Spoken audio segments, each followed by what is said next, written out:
Welcome back to everyone's favorite show. That is right, it is time for Predicting the NFL with Mickey G. It is now week 2 of the NFL regular season. And, I had an okay week. It's always difficult the first week. You never know which teams are going to explode, which teams are not. But I ended up going 9-7, but unfortunately, 3 of those losses were all of the special games. I did not do well in picking those. But that's all. We're going to now move into the 60-second recap, the new segment of Mickey G Productions. And we're starting in 3, 2, 1, go. So we started off with a bad start for the NFL season. Bears-Packers, absolute awful game. And then we go to Lamar Jackson absolutely destroying the entire will of the Dolphins organization. And then Dalvin Cook running as hard as he can for the Vikings. Jaguars offense played well, while the defense did not, giving them a loss. Christian McCaffrey goes off as usual, but still loses the game. Deshaun Jackson, Case Keenum, opposite sides of the ball, but doing absolutely fantastic jobs for each of their teams. Browns complete failure, as well as the Jets complete failure in both of their respective games. Jason Witten getting a touchdown in his first game back from retirement. Turnovers galore from the Buccaneers and the 49ers. Bengals offense doing a great job, but not enough to win the game. Austin Eckler going off for the Chargers to get them a dub. A tie between the Lions and the Cardinals. Patriots destroying the Steelers. Saints for Texans, absolute fantastic Monday night game. And the Raiders winning their first game after the Antonio Brown debacle. That is the 60-second recap. Let's move into the predictions. So here we are, starting off with the first game on the list. In the AFC, we have the Patriots at the Miami Dolphins. The Patriots had a completely fantastic performance against the Steelers, and this week they'll be having Antonio Brown. That is correct. Antonio Brown left the Raiders and is now on the Patriots, which makes all NFL fans absolutely horrified. The Dolphins, on the other hand, had an absolutely awful performance against the Ravens. Not looking good at all and getting absolutely just beat down competitively into the dirt. So this is an easy pick here. Patriots getting the dub. Next we have the Jaguars at the Texans. The Texans, pretty good game against the Saints. Not enough to get the victory. Good games played, but a bad defensive call at the end to lose for them. The Jaguars, on the other hand, just completely awful defense throughout. Not helping that Miles Jack, who just signed a great new deal, gets ejected in the first half. Someone else left the game in the first half was Nick Foles, the quarterback for the Jaguars, after he broke his clavicle. Not good stuff right there. So he's out for a long time, but however, Gardner Minshew came into the game and played fantastically out of his mind, getting himself an NFL record for a rookie. Great job there. But however, I don't think the Jaguars defense is going to bounce back completely from a failure of last week, considering how good Deshaun Watson looked in his game. So I'm going to have to give it to the Texans here. I'm picking against the Jaguars. I'm trying to be smart about this, but you never know. Next, we have the Colts at the Titans. The Colts played a decent game against the Chargers, but they are hurting. So that's difficult to deal with. Titans, on the other hand, absolutely annihilated the Browns in a game that no one really expected to happen that way. So I think the Titans are looking a lot better here, and Marcus Mariota is fighting for his job. He's going to be doing his best to keep it. Titans win that one. Next, we have the Chiefs at the Raiders. Chiefs doing a pretty good job against the Jaguars, and Raiders doing a great job against the Broncos. However, I don't think the Raiders are going to be able to keep this high, especially playing against a much better Kansas City Chiefs teams than the Broncos. So I think the Chiefs are going to get the victory here. Next, we have our Crapfest of the week. That is right, baby. We have the Browns at the Jets. The Browns, an absolute awful performance last week. And the Jets, not quite sure how they lost the game. It just doesn't make any sense. The Bills gave them 4 turnovers alone from their quarterback, and the Jets were not able to get a victory out of it. Very disappointing. But I think that the Browns, on the other hand, they're going to realize, hey, in order to win games, we have to actually play well. We can't just be like, we have a good team, we will win the game. So they're going to go out there, they're going to focus up in the week leading up to their game, and the Browns are going to go on top here. Next, we have the 49ers at the Bengals. This is an interesting game. Jimmy G playing all right, but throwing a couple turnovers there himself. And the Bengals, on the other hand, Andy Dalton absolutely out of his mind playing, even though he did get the loss. The Bengals look a much better team, surprisingly, than the 49ers. I've got to give it to this one to them here. Next, we have the Bills at the Giants. Now, the Bills got a win last week, okay? But they were playing the Jets, so that's not that exciting. And the Giants, on the other hand, they lost to a very good-looking Dallas Cowboys team.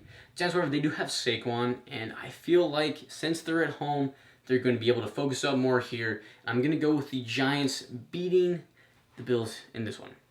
Next, we have the Chargers at the Lions. The Chargers, decent game. The Lions tying to the Cardinals, winning the game for the entirety up until the fourth quarter, until Kyler Murray decided, I want to, not lose my first ever NFL career start. Did not get his wish, but he did not lose either. Disappointing to see from the Lions. Chargers, however, able to keep themselves in a victory. Again, they get another one here. Chargers getting the win. Next, we have the Cardinals at the Ravens. Now, while Kyler Murray had a good performance at the end of the game, he's got to be able to keep it all the way through because the Ravens are very strong. They're looking very good here, okay? Absolutely annihilated the Dolphins, and I think that trend's going to continue. I don't know about absolute annihilation, but the Ravens are still at home, which doesn't look good for the Cardinals. Going on the road here, I got to go with the Ravens, getting an easy victory over Kyler Murray and the Cardinals. Next, we have the Seahawks at the Steelers. Steelers, very, very poor performance, very disappointing, and I feel like it'll be hard for them to turn around and play a lot better here. Plus, the Seahawks do have Russell Wilson, who likes to keep his team in the game, and the Steelers don't do well with close battles here. I feel like I'm going to go with the Seahawks here, because I feel like they just know where they are, where the Steelers are very confused at the moment, what just happened last week. Next, we have the Bears at the Broncos. Now, there's one main difference between the Broncos and the Packers. The Packers have the ability to have somewhat of an offense, okay? They don't have Joe Flacco, who only has the ability to throw checkdowns.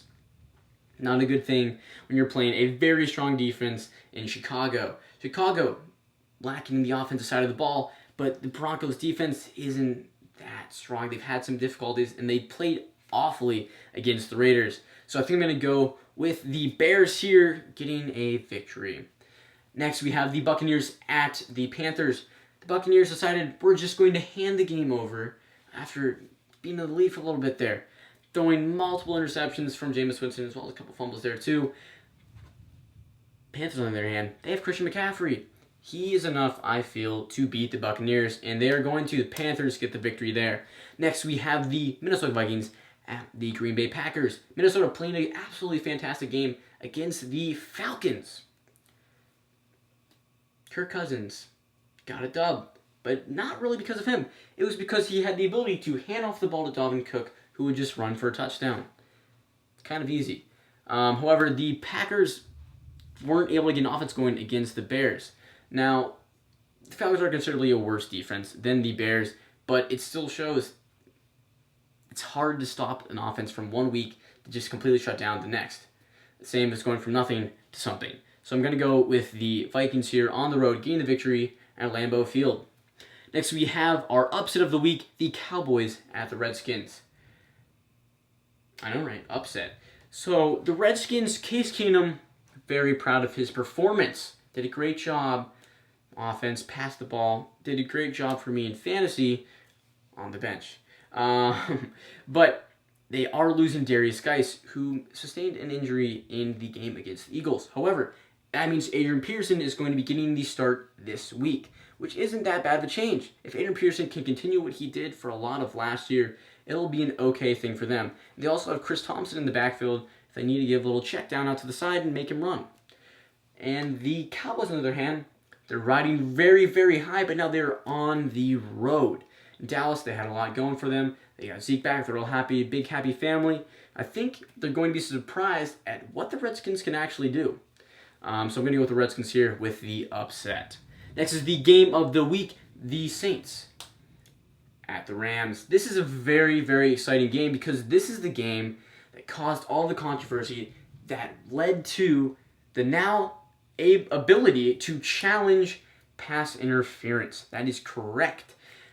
This happened last year. Very disappointing for the Saints. I was hoping they would make it because I felt they had the better chance of beating the Patriots. However, they did not make it because of this call, largely because of this call. And so the Saints are going to be going to LA with a vengeance, going against them, and they're thinking, boys, we got to make up for our loss, okay? We got to prove them that we are the better team here. It's Drew Brees and company. They're going to go out there. They're going to beat the LA Rams. Next and finally is the Eagles at the Falcons. The Falcons, an absolutely awful performance last week against the Vikings. And the Eagles played solidly in the second half. Started out slow against the Redskins, but once they got their groove, they realized, hey, Deshaun Jackson is really good, and he's back in Philly, baby. Okay? So what they're going to do here, they're going to drop back. They're going to go, oh, Deshaun Jackson? You mean the guy who has the second most touchdowns of 50-plus yards in NFL history, behind only the greatest receiver of all time, Jerry Rice? Let's throw it to him. And that's what they did, and they're going to do it again. They're going to get the dub here and finish off the week. That's all the predictions, but before you leave, I have a little bit of an announcement here. A friend of mine, Philip Thiem, has decided he wants to challenge me to see which one of us can have the better season predicting the NFL. So you can go check out his channel. I'll have a link in the description or somewhere or something like that. Go check it out. It's funny stuff. Watch the first episode from last week. I enjoyed it. Very entertaining things. So yeah, go check him out as well. Bit of a competition, which makes me, maybe try a little bit harder. Reasoning why I didn't pick the Jaguars this week. Hopefully it doesn't backfire. That's all I got for this week. Thank you for watching, and as always, adios.